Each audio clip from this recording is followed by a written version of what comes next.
Filipenses capítulo 4, versículos 6 ao 8, nós lemos assim: Não estejais inquietos por coisa alguma, antes as vossas petições sejam em tudo conhecidas diante de Deus, pela oração e súplica com ação de graças. E a paz de Deus, que excede todo entendimento, guardará os vossos corações e os vossos sentimentos em Cristo Jesus. Quanto ao mais, irmãos, tudo que é verdadeiro, tudo que é honesto, tudo que é justo, tudo que é puro, tudo que é amável, tudo que é de boa fama, se há alguma virtude, se há algum louvor, nisso pensai. E oremos. Amado Pai, obrigado pela Tua palavra.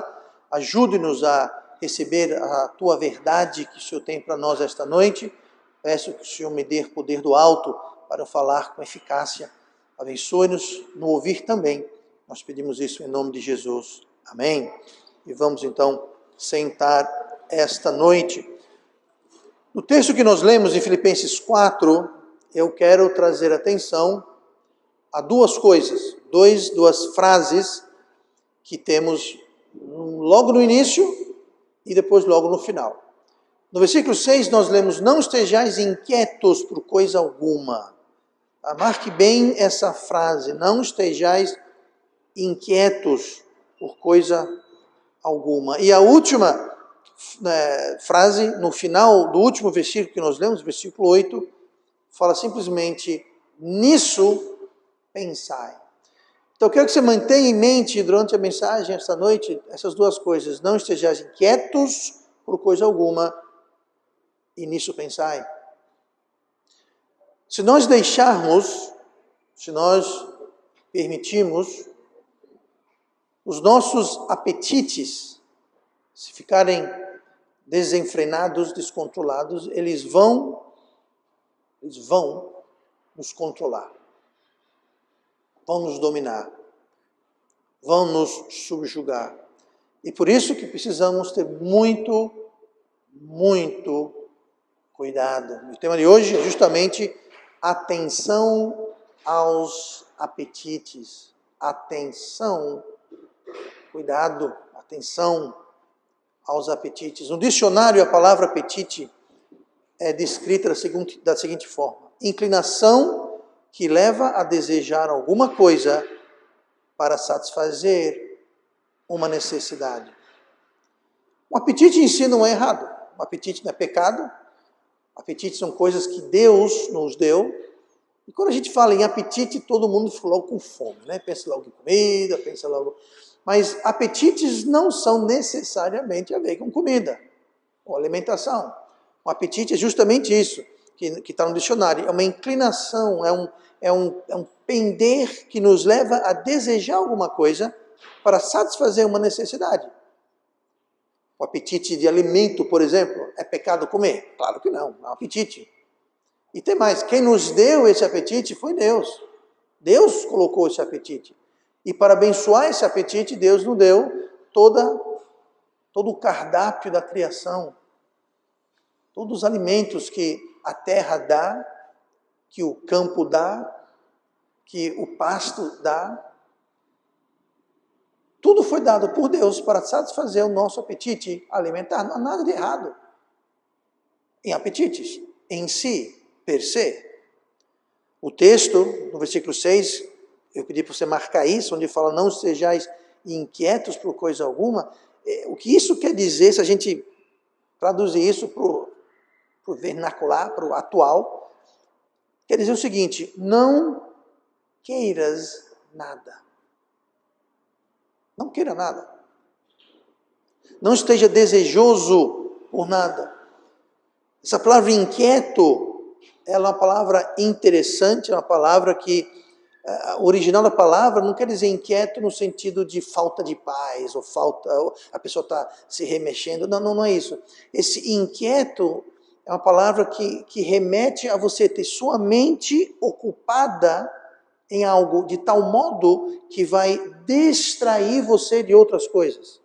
É você ficar tão preocupado, você ficar tão cheio, tão desejoso, ficar tão buscando, querendo, desejando uma coisa, que vai distrair você ao ponto de você negligenciar outras coisas, ao ponto de você buscar aquilo a qualquer custo, seja certo ou errado. Pronto, isso é inquietação. essa palavra inquietação. Você vai inquietar, você vai possivelmente bagunçar, arruinar, atrapalhar, comprometer a sua vida, seu testemunho, porque você está querendo algo tão fortemente, tão desesperadamente. E nós não devemos ficar inquietos por nada, não devemos querer nada a esse ponto. Não está dizendo, é claro, que nós não podemos querer nada. Eu quero um copo d'água, não pode querer. Eu quero dormir, não pode dormir. Não, não é isso que isso aqui está dizendo. É você querer e desejar, o ponto que ele vai te distrair, vai atrapalhar a sua vida. Então, não ocupe sua mente, suas forças por nada, ao ponto de se distrair e se destrilhar da vontade de Deus. Se você olhar comigo em Filipenses 3, nós lemos Filipenses 4, mas se você olhar em Filipenses 3, versículo 18, nós temos, eu vou ler daqui a pouquinho, mas nós temos as características das pessoas que não são salvas, pessoas que não têm Cristo, pessoas que não são remidos, não são nascidos de novo. E também essas pessoas são chamadas de inimigos da cruz. Então é bem claro aqui que essas pessoas que nós vamos ler está falando sobre pessoas que não têm Cristo. Filipenses 3,18 diz assim: porque muitos há, dos quais muitas vezes vos disse, e agora também digo, chorando, que são inimigos da cruz de Cristo. Veja só, cujo fim é a perdição. Inimigos da cruz e perdidos. Então não só não são salvos, são inimigos. Fazem questão de serem inimigos da cruz. Aí continua. Cujo Deus é o ventre, e cuja glória é para a confusão deles que só pensam nas coisas terrenas. Veja que frase interessante. Cujo Deus é o ventre. O que quer dizer isso? Cujo Deus é o ventre. Como assim? O ventre está falando sobre a barriga. Note que mais adiante fala, só pensam em coisas terrenas. O que significa cujo Deus é o ventre é que o Deus deles é o ventre, são os apetites, são as vontades. Eles são regidos, eles seguem, são dedicados ao que eles querem, ao que eles desejam. Eles estão inquietos por coisas deste mundo, desta terra. Eles estão deixando os seus apetites, todos os seus apetites, certos, errados, bons ou ruins, eles estão todos governando. Essas pessoas vivem para os seus apetites. O que satisfaz o seu apetite, bom. O que não satisfaz, não interessa. Eles são governados. Por isso que fala, cujo Deus é o ventre. Cujo Deus é o ventre. Seus apetites são os seus deuses. Só fazem o que querem. A solução para isso, nós lemos o nosso texto, aquela frase no final do versículo 8 que nós lemos, nisso pensai. Nisso o quê? É interessante, porque no versículo 4 mostra, no versículo 8 mostra o que é nisso pensai. Paulo dá uma lista e fala, nestas coisas, nisso pensai. Que coisas são essas? Tudo que é verdadeiro, honesto, justo, puro, amável, de boa fama e de virtude e louvor. Nisso pensai. O versículo antes fala, não estejais inquietos. O que nós vamos desejar é aquilo que vai estar ocupando a nossa mente. Então, para a gente não ficar inquieto, para nós não sermos dominados pelos nossos apetites, sejam lá quais forem, nós temos que ocupar nossa mente com essas coisas, coisas que são santas e puras, de louvor, amável, de verdade. Porque se nós ocuparmos com coisas que não são verdadeiras, que não são honestas, que não são justas, que não são puras, que não são amáveis, as palavras amáveis quer dizer que fluem do amor, que são resultado do amor. Se não é de boa fama, se não há virtude, se não há louvor, se a gente pensar em coisas que não são isso, que não tem essas coisas, então nós vamos ter os apetites errados. Mas se nós pensarmos em coisas que são de bom louvor, de boa fama, da verdade, do amor, etc, etc, então nós vamos ter os apetites, as vontades, os desejos corretos. Em outras palavras, os nossos apetites vão ser o resultado do que a gente enche a nossa mente. Naquilo que a gente pensa, naquilo que nós matutamos, inculcamos, aquilo que nós incubamos. Um desejo vai começar aqui na mente. Eu não assisto televisão aqui do Brasil. Realmente eu não tenho tempo, nem interesse, nem vontade, nem nada. Mas se eu assisto, não estou criticando você que faz isso. Eu só estou dizendo o seguinte. Televisão americana. A quantidade de propaganda que tem de comida, de restaurante, de comida, de não sei o que, é impressionante. Para que eles querem fazer isso? Eles querem inculcar, eles querem semear em nossa mente aquilo. E não tenha dúvida, funciona. Propaganda funciona. O que é propaganda? Especialmente na televisão, onde você tem o áudio, o visual, aquilo está jogando uma semente, aquilo está inculcando, aquilo está querendo fazer você pensar em certas coisas.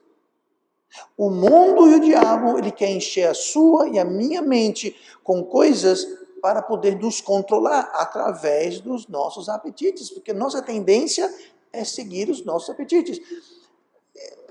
Pense comigo. Já pensou se você completamente não ter vontade nenhuma de comer, nunca ter fome? Ô pastor, que maravilha que eu tenho um filho em casa que come até as paredes, vai ser uma bênção. Ok, até ele ficar doente. O irmão Luiz se identificou com... Eu fui no rodízio de pizza com o Micael, eu fui, e ele deixou embaixo da mesa, ele... Não é brincadeira, não é brincadeira. Mas o que acontece? Se você ou alguém, eu não sinto fome, que maravilha, vou economizar na feira, até você começar a desfiar, ficar doente, bater numa cama e morrer de inanição. Ou seja, apetite de comer é uma coisa boa. Por quê? Porque senão a gente não come. Sede. Agora, sede é um problema. A maioria das pessoas, especialmente as pessoas, quanto mais velhas ficam, eu não falo de experiência própria, eu falo das pessoas, as pessoas mais velhas, né? Nós jovens não temos problema. Mas o que acontece é o seguinte, não sente sede. Não tem, pode ver. E como você não sente sede, e não é só velho não, viu? Tem muitas pessoas jovens, se perguntam, você bebe água? Não. Vou dar uma dica que essa é de graça. Quer melhorar a sua saúde? Beba água, bastante água. Beba água, esteja bem hidratado. Um corpo desidratado é um horror. Problema, dores. Segundo o nosso médico da casa, água é um analgésico. Quem está desidratado, aquilo amplifica a dor. Você tem uma dorzinha de cabeça, desidratado fica uma dorzona de cabeça. Uma dor nas costas, aumenta a dor. Mas muita gente não bebe água por quê? Não tem apetite de beber água. Agora, bota uma Coca-Cola, bota um refrigerante, bota um suco com 3 colheres de açúcar dentro. Essa eu quero. Pois é, muito bom, só que isso não é água. Mas não tenho vontade de beber água. Veja como nós somos governados pelos nossos apetites, gente. O apetite não é em si errado. Mas aqui está dizendo que as pessoas deste mundo que não são salvas, que não têm Cristo, cujo Deus é o ventre, eles só fazem o que dá vontade. Não querem saber se é certo, se é errado, se é bom, se é ruim. Nós temos que prestar atenção para os nossos apetites. A gente faz isso pensando, enchendo nossa mente com as coisas corretas. Como? Lendo a Bíblia, orando, meditando. Quando você lê a Bíblia, não leia, pronto, leia a Bíblia, acabou. Não, fique pensando no que você leu, no que você aprendeu. Ore. Pastor, eu não tenho tempo. Gente, você pode orar com Deus andando na rua, andando de ônibus, dirigindo no carro, lavando prato, lavando roupa, dando banho no cachorro. Deus está ouvindo você, Deus está em você. Você é salvo, o Espírito Santo habita em você. Você pode falar com Ele sentado, em pé, deitado, andando, parado. Não tenho tempo. Não tem tempo. Como não tem tempo? O que você não tem é isso. Você não tem, a sua mente não está fixa em Deus. E quando nossa mente não está fixa em Deus, nós não vamos estar pensando nessas coisas que são verdadeiras, honestas, justas, puras, amáveis, de boa fama, virtuosas, louváveis. Nós não vamos. E com isso vão entrando os apetites errados. E os apetites ficando descontrolados. Não estejais inquietos por coisa alguma. Então não queira nada ao ponto de a gente querer jogar tudo para o ar e fazer do nosso ventre, ou seja, nossas vontades, nossos desejos, nossos apetites, o nosso Deus. Que isso nunca dá certo. Quando existe um vácuo normal, aquele vácuo ele vai criar uma pressão negativa. E quanto maior aquela pressão negativa, é mais fácil a qualquer ruptura, a qualquer oportunidade, aquilo implodir. É como um balão, só que ao contrário. Existe uma força interna maior que a externa. Você vai com uma agulha ali no balão, o que acontece? Ele estoura. Ou como dizem aqui, ele poca. Tá? Você sabe o que é poca, né? Pocou, pois é. Eu vou traduzir aqui para o nosso irmão mineiro. Não sabe o que é pocar, então é estourar, irmão, vai estourar. Muitas vezes nós deixamos nossos apetites desfreados, eles vão inflando, ou podemos dizer, vão criando um vácuo dentro do qual, com a menor provocação, a menor tentação, o menor empurrãozinho, um mero de sopro, aquilo implode, ou explode, ou cai, ou enfim. Nós sucumbimos aos nossos apetites. Quero hoje falar rapidamente sobre alguns apetites. Não vamos falar de todos possíveis e presentes, vamos tratar alguns, mas são todos importantes e o princípio aplica-se, é o mesmo. Olhe comigo para Gênesis 25. Gênesis 25. Eu vou ler para você aqui o versículo 30 ao 34. Eu vou ler rápido, peço que vocês ouçam também rapidamente. E primeiro eu quero falar sobre os apetites do estômago, da barriga, do ventre. Nham, nham. Gênesis 25 e versículo 30 diz assim: E disse Esaú a Jacó: Deixa-me, peço-te, comer deste guisado vermelho, porque estou cansado. Por isso se chamou Edom. Então disse Jacó: Vende-me hoje a tua primogenitura. E disse Esaú: Eis que estou a ponto de morrer. Para que me servirá a primogenitura? Então disse Jacó: Jura-me hoje. E jurou-lhe, e vendeu a sua primogenitura a Jacó. E Jacó deu pão a Esaú e o guisado de lentilhas, e ele comeu e bebeu, e levantou-se e saiu. Assim desprezou Esaú a sua primogenitura. Veja o que um apetite descontrolado pode fazer. Esaú trocou a sua primogenitura por um prato de comida. Esse, de vez em quando você ouve, né? O prato de comida mais caro do mundo. Não, o prato de comida mais caro do mundo foi este daqui. Primogenitura era que o mais velho levava, eu expliquei isso outro dia, mas o herdeiro mais velho, o primogênito, ele herdaria a metade dos bens do pai.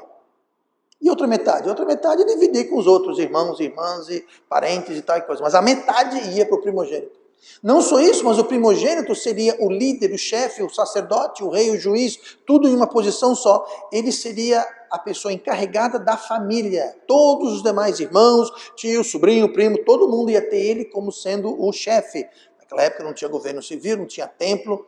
Então o primogênito era o grandão. Ele era o general, o juiz, o sacerdote, tudo. Ele vendeu essa posição por um prato de comida.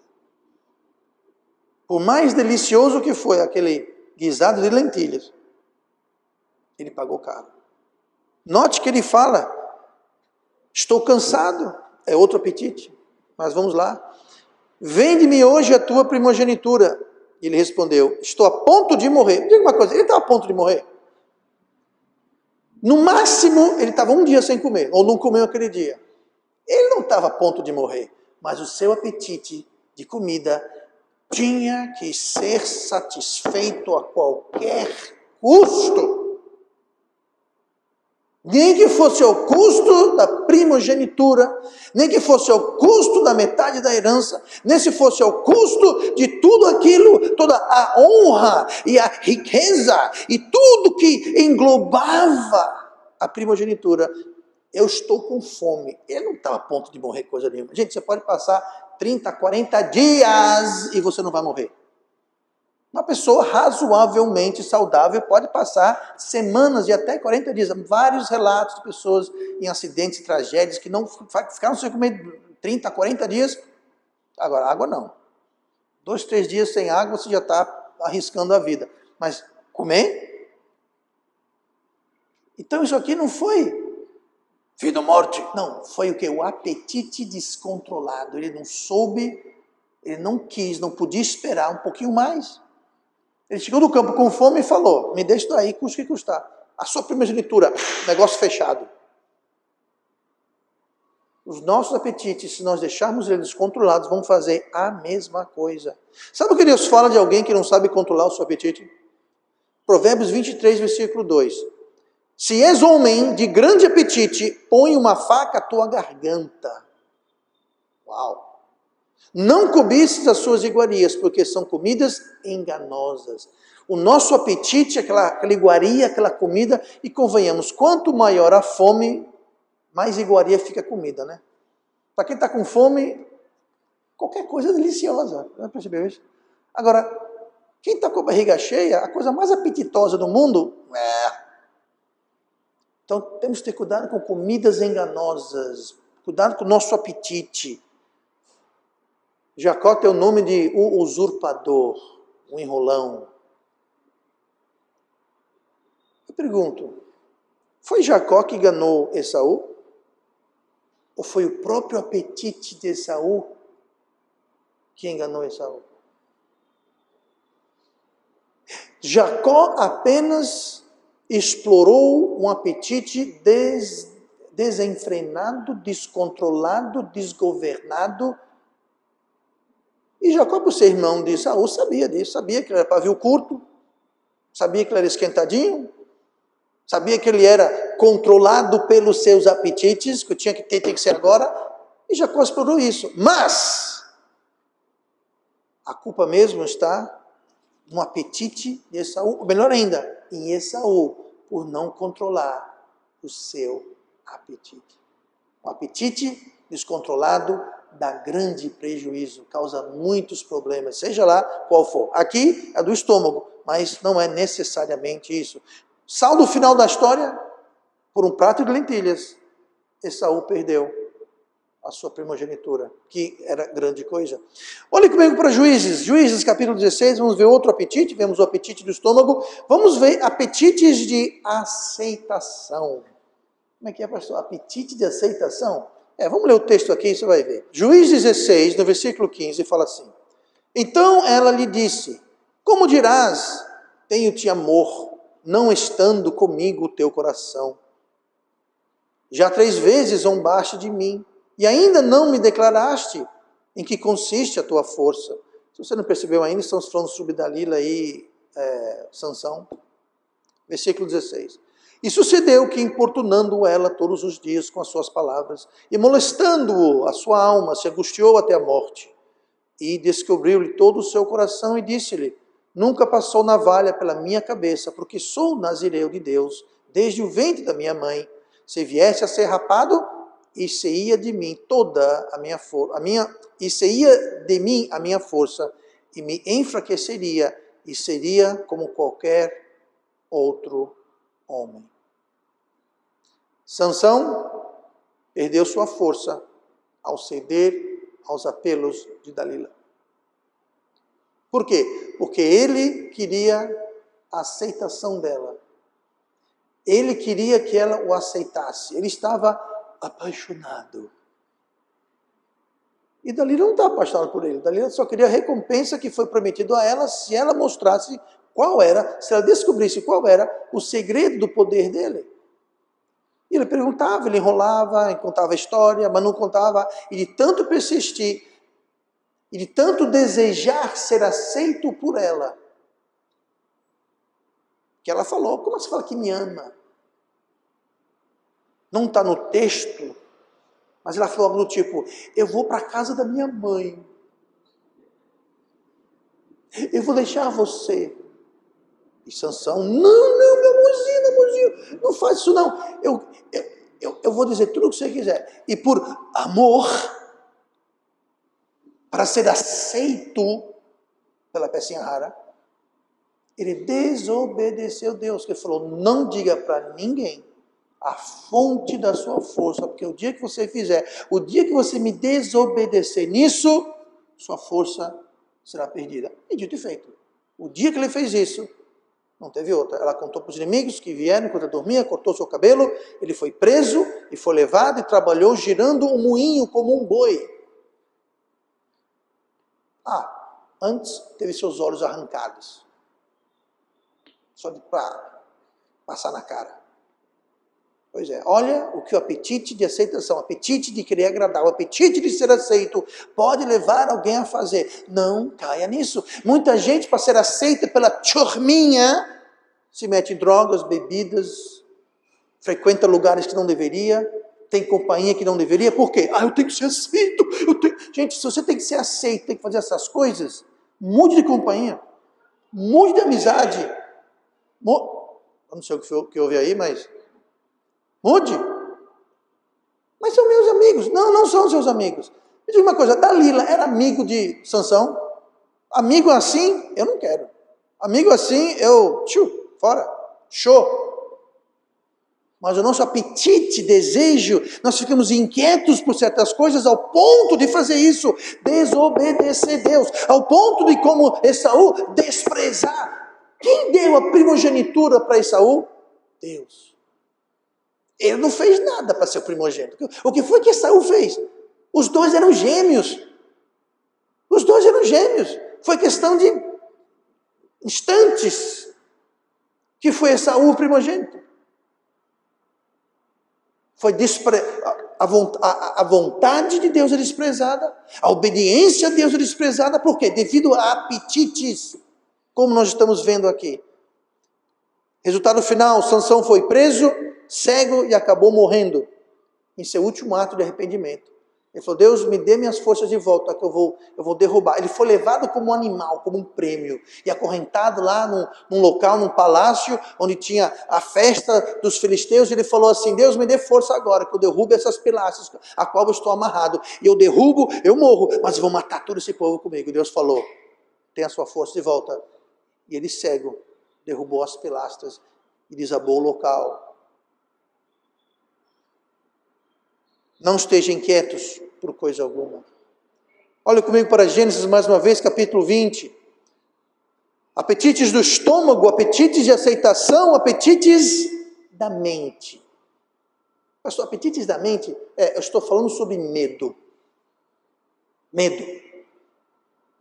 Medo é um apetite que muitas vezes nós queremos saciar do nosso jeito. Às vezes é correndo, fugindo, mentindo, se escondendo, mas é um apetite. Gênesis 20, versículo 10. Isso aqui deixa eu ler aqui para você. Disse mais Abimeleque a Abraão, que tens visto para fazer tal coisa? E disse Abraão, porque eu dizia comigo, certamente não há temor de Deus neste lugar, e eles me matarão por causa da minha mulher. E na verdade, é ela também minha irmã, filha de meu pai, mas não filha da minha mãe, e veio a ser minha mulher. Essa história aqui é quando Abraão, indo na vontade de Deus, ele se desviou da vontade de Deus, já está aí um erro, e ele entrou então em direção ao Egito. E ele entrou na terra desse tal de Abimeleque. E Abraão ficou com medo que iam ver a esposa dele, iam achar ela muito bonita e formosa, e ele falou, eles vão me matar para ficar com a minha mulher. Algum lugar na Bíblia fala que alguém olhou para a mulher dele, alguém ameaçou ele, alguém... Não fala nada. Isso foi algo que surgiu no coração dele. Fala aqui, porque eu dizia comigo, ele dizia comigo, coisa da cabeça dele. Ele começou a imaginar que a mulher dele era tão linda, linda, linda, linda, que ia matar ele para tomar a mulher dele. Ele se convenceu, encheu seu coração de medo, ele temeu a tal ponto que ele mentiu. Ele mentiu, ele falou, ela é minha irmã. De fato era irmã dele, mas era sua esposa. E o resultado foi o quê? Olha o que a mentira, olha o que o medo dele causou. Abimeleque acabou vendo a esposa dele, E falou, Líndia, quem é ela? Ah, ela é irmã daquele Abraão. A irmã dele chama ela. Eu quero ela para mim. É irmã dele. Ninguém falou que ela é casada. E levou ela para casa, gente. Olha o resultado da mentira. Levou a mulher dele para casa e ia ser mulher dele. Só que de noite Deus apareceu num sonho e falou, toque nela para você ver uma coisa. Toque nela. E Abimeleque foi mais honroso do que Abraão, e no outro dia falou, cara, o que foi? Ele até pergunta, disse mais Abimeleque a Abraão, que tens visto para fazer isso? Falou, o que você viu para fazer isso? Alguém te ameaçou? O que entrou na tua cabeça de fazer isso? De dizer que ela é sua irmã? Eu quase a tomei para ser minha mulher, e Deus apareceu para mim e me avisou, tá aqui sua mulher, leva-la embora, aproveita e suma daqui, vai-se embora, desapareça. Desapareça, suma da minha terra, eu não quero ver você, sua mulher, eu não quero, suma daqui. Que vergonha. Que vergonha. Mas Deus usou esse episódio para colocar ele de volta no caminho certo. Mas olha, o medo, gente, medo faz a gente fazer cada bobagem e besteira. E Abraão mentiu a Abimeleque, porque tinha medo. Quantas vezes nós não mentimos devido a medo da consequência, medo de ser descoberto, medo de, enfim. Cuidado com os apetites da mente. Esse medo, esse perigo não existia, só existia na cabeça de Abraão. Abimeleque falou, o que você viu para fazer isso? De onde vem isso, cara? Você está maluco? Alguém deu alguma causa para você ter essa ideia? Você falava, não, ela é minha esposa. Pronto, acabou, sua esposa. O problema era na mente de Abraão, era o apetite da mente. Tenha muito cuidado. Medo nada mais é do que falta de confiança em Deus. Medo pode ser uma coisa boa. Nós temos que temer a Deus. Ah, eu vou brincar ali no meio da rua. Não faz isso não, tenha medo. Medo pode ser saudável, nos manter no lugar certo. Tenha medo de se meter com as pessoas erradas. Tenha medo de se meter com drogas. Tenha medo de se meter... Isso é para ter medo. Nem todo medo é errado. Mas esse medo aqui era infundado. E esse medo aqui levou Abraão a mentir, a pecar. Se o nosso medo nos leva a pecar, então é um apetite descontrolado. Mas se o nosso medo nos leva a fazer a coisa certa, então é um bom medo. Eu tenho medo de me afastar de Deus. Ótimo, é um bom medo. Eu tenho medo de não ler minha Bíblia, porque eu não vou... Ótimo, é um ótimo medo. Tem medos que são bons, ótimos, saudáveis. Mas se é um medo que nos leva a pecar, então não é um medo bom. É um apetite fora de controle que nós temos. Olha comigo para 2 Reis, capítulo 5. 2 Reis, capítulo 5. Estamos vendo cuidado, atenção com os apetites. Apetites do estômago, apetites de aceitação, apetites da mente e apetites do coração. Estou falando aqui de orgulho. Orgulho é um apetite que, se nós insistirmos em satisfazer e seguir o nosso orgulho, fazer do nosso orgulho nosso Deus, nós estamos plantando, cavando a nossa própria cova. 2 Reis 5, versículo 10, história de Eliseu. Então Eliseu lhe mandou um mensageiro dizendo, vai e lava-te 7 vezes no Jordão, e a tua carne será curada, e ficarás purificado. Porém Naamã muito se indignou, e se foi dizendo, eis que eu dizia comigo, mais uma vez, igual Abraão, né? Eu dizia comigo, ele pensando, eis que dizia comigo, certamente ele sairá, Eliseu, né? Note, Eliseu nem foi falar com ele, mandou um recado, tá? Certamente ele sairá, pôr-se-á em pé, invocará o nome do Senhor, seu Deus, e passará a sua mão sobre o lugar, e restaurará o leproso. Não são porventura Abana e Farpá, rios de Damasco, melhores do que todas as águas de Israel? Não me poderia eu lavar neles e ficar purificado? E voltou-se e foi-se com indignação. Esse Naamã era um grande general sírio. O cara era o bambambam. Era o top. Era todo importante. A sua serva tinha dito para ele, porque esse Naamã contraiu lepra. E tinha uma serva judaica que trabalhava na casa dele e falou, sabe uma coisa, olha, tem um homem de Deus chamado Eliseu e ele cura lepra, ele faz tudo ali. Poderoso, Deus usa ele. E Naamã foi lá. Tudo bom. Aí ele foi lá, saiu da Síria, foi lá, atrás de Eliseu.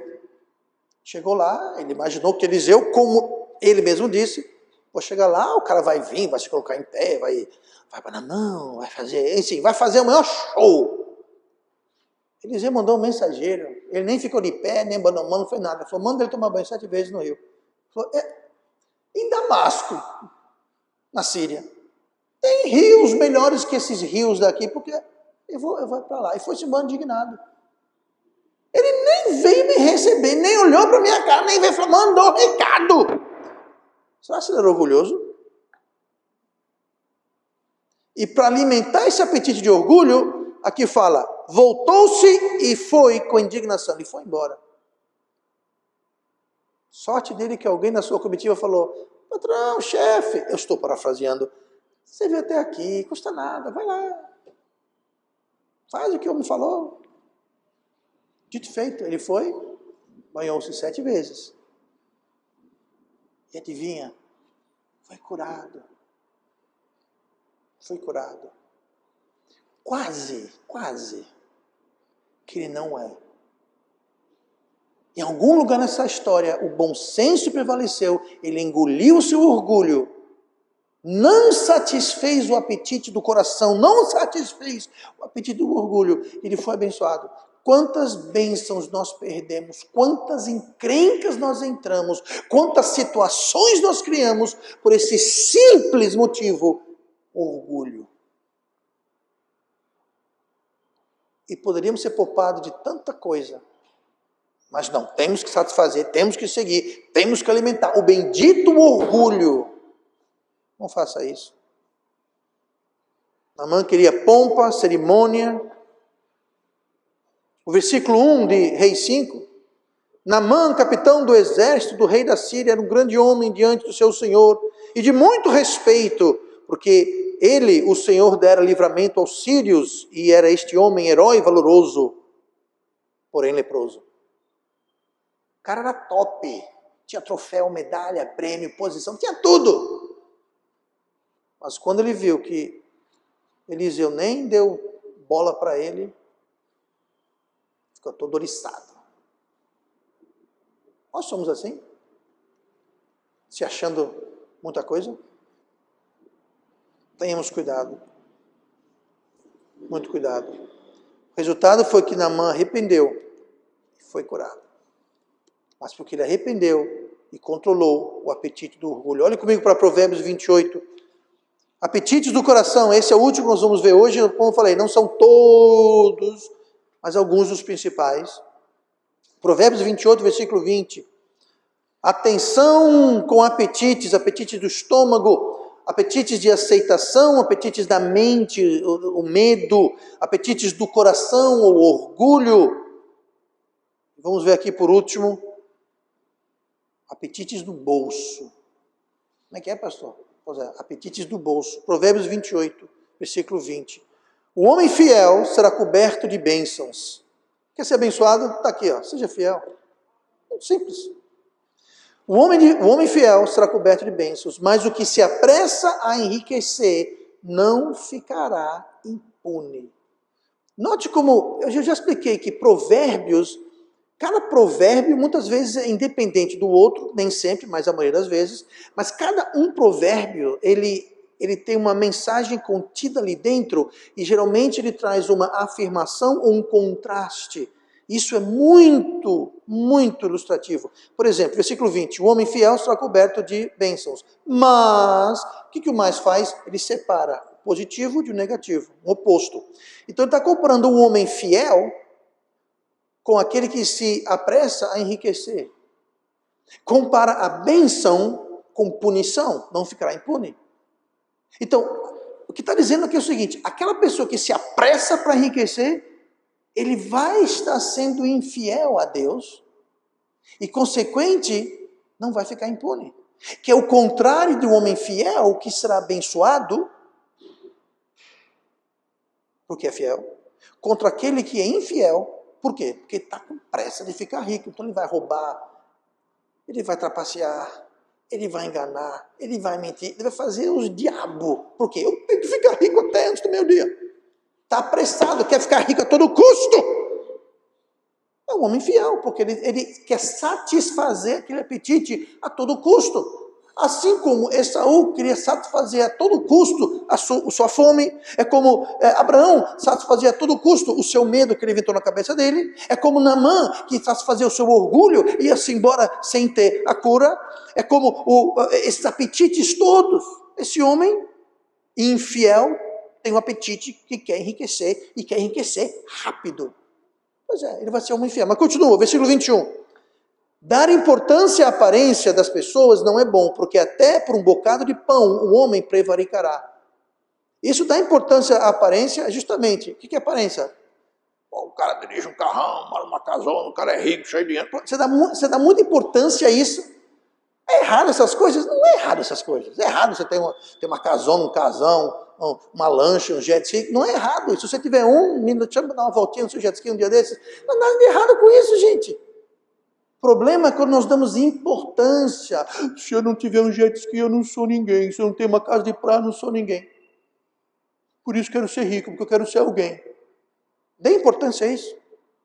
Dê para você ver uma coisa que vai acontecer com você. Você vai a todo custo aqui e fala, até por um bocado de pão prevaricará, ou seja, pecará. Por qualquer trocado, por qualquer coisinha vai estar pecando. Por quê? Porque ele quer, porque quer, porque quer, porque quer, porque quer. Mas tem mais, olha o 22. O que quer enriquecer depressa é homem de olho maligno, porém não sabe que a pobreza há de vir sobre ele. Sabe o que é mais triste? A pessoa que tem pressa e faz de tudo para enriquecer, a pobreza vai vir sobre ele. Aquele apetite é uma cenoura. Já viu aquela ilustração? Tem alguém sentado em cima do burrinho, com uma vara, uma cenoura amarrada no final. Aí ele pendurou aquela cenoura em frente do burrinho, e o burrinho, cenoura, eu gosto de cenoura, eu quero essa cenoura. E ele vai lá atrás da cenoura, e você controla o burrinho, a direção que ele vai andar atrás, através daquela cenoura. Riqueza é a mesma coisa. Quem ama riqueza, quem quer enriquecer rápido, a qualquer custo, sabe quem está segurando a cenoura da pessoa? O diabo. O diabo. Tem gente que vende a própria alma, vende a mãe por riqueza.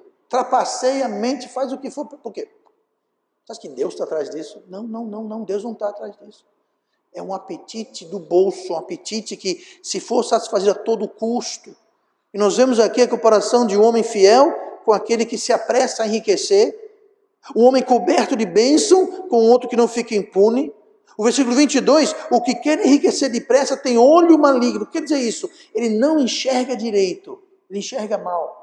Ele pensa que vai ficar rico, mas acaba ficando pobre. Por quê? Porque ele tem um olho mau. Ele enxerga tudo errado. Ele só busca oportunidades de usar, se aproveitar, explorar, fazer um dinheirinho às custas de alguém. E ele não enxerga que ele mesmo está entrando na pobreza. Ele está indo de mal ao pior, mas ele acha que está abafando. Por quê? Porque o olho dele é mau. Só enxerga maldade e não enxerga direito. Vai dizer para ele? Não.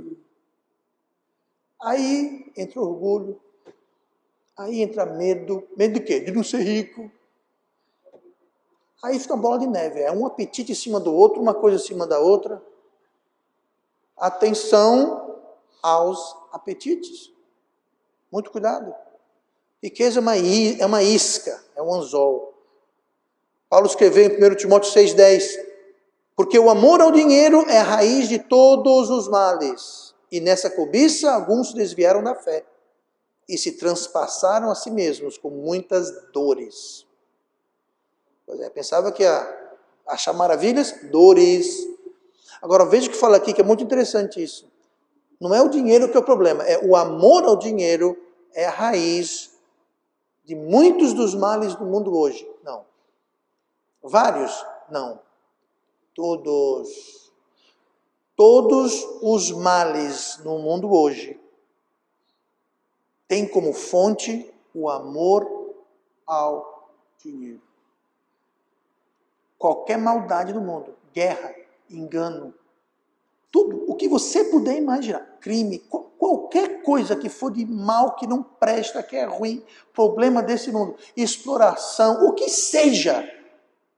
Você começa a cavar, vai chegar na raiz do quê? Olha o que tem aqui. Que raiz é essa? Amor ao dinheiro. Tem um ditado em inglês que fala assim, você quer encontrar quem é o responsável, quem é culpado, quem está por detrás de seja lá o que for, o ditado é o seguinte: siga o dinheiro. Follow the money. Siga o dinheiro. Por que siga o dinheiro? Porque todo o mal do mundo tem como raiz, como começo, início, amor ao dinheiro. É só você seguir o dinheiro que vai te levar exatamente à fonte do problema. Quem está lá? Muito cuidado. Provérbios 23, versículo 4. Não te fatigues para enriqueceres, e não apliques nisso a tua sabedoria. Porventura, fixará os teus olhos naquilo que não é nada, porque certamente criará asas e voará ao céu como águia. Está dizendo aqui, ó, não te fatigues para ficar rico. Nem aplique todo o seu entendimento. Gente, ó, a pessoa que vive para ficar rico tem uma vida muito pobre e cheia de problemas. E a grande maioria não vai chegar lá. Pelo contrário, a Bíblia fala, vai ficar pobre. A pessoa que é triste, você gastar toda a sua vida, todo o seu esforço, toda a sua juventude, todo o seu vigor, toda a sabedoria, por dinheiro, e quando você para, olha para trás e fala, eu não tenho dinheiro. Eu sou pobre. Eu não queria isso. Eu passei a minha vida para acumular riqueza e agora eu estou no final da minha vida e de riqueza eu não tenho nada. Gastei o que eu tinha, gastei minha saúde, meu vigor, sacrifiquei minha família, minhas amizades, meus amigos, porque eu explorei todo mundo que eu conhecia. Eu enrolei, eu menti, eu explorei, eu enganei, eu vendi, eu fiz, eu pintei. Pois é, agora você não tem nada. Você é pobre de amizade, pobre de espírito, pobre de conta bancária, você é pobre de tudo, pobre de saúde. E riqueza que é bom? Pois é. Sabe o que é isso? É um apetite descontrolado. Tenha cuidado, muito cuidado. Quando queremos algo e estamos inquietos, qualquer faísca acende o estopim. Qualquer faísca, qualquer sopro. Vamos vigiar. Como eu disse, nem todo apetite é errado. Um apetite em si não é errado. Muitos apetites são necessários, bons e saudáveis. O problema é quando aquele apetite nos leva a sair da vontade de Deus. Aí é um problema. Não é o apetite. É se nós não prestarmos atenção àquele apetite. É bom ter um apetite de liberdade. Claro. Ninguém quer viver num país que não tem liberdade para se reunir, para ir e vir, fazer. Eu quero liberdade, mas quando nossa liberdade, a gente quer se ver livre de Deus, aí esse apetite já está errado. Então entenda, não é o apetite que é o problema, é se ele está sob controle e atinado à vontade de Deus. Como resolver? Nós já vimos. Nisso, pensai. E o versículo anterior fala, o próprio versículo fala, não estejais inquietos por coisa alguma, antes as vossas petições sejam em tudo conhecidas diante de Deus, pela oração e súplica com ação de graças. Está inquieto por alguma coisa? Está com... Ore. Ore. Pensou, se orar para Deus, Deus me dê liberdade para que eu possa desobedecê-lo. Deus me dê uma casa de praia, uma lancha, jet ski, pai, todo final de semana eu vou passar lá, sábado, domingo. E a igreja? Ah, pai, Deus, eu vou ter tempo para a igreja? Eu tenho uma casa de praia, uma lancha, eu vou ter tempo para a igreja, pastor. Pois é. Olha assim, você vai ver rapidinho como Deus vai dizer no seu coração, você está brincando, né? Está com graça, né? Está inquieto? Está com desejo ardente? Ore a Deus. Seja grato a Deus, ore e peça a Deus. Ah, pastor, mas eu não posso pedir isso para Deus. Então, está aí a sua resposta. Está aí a sua resposta.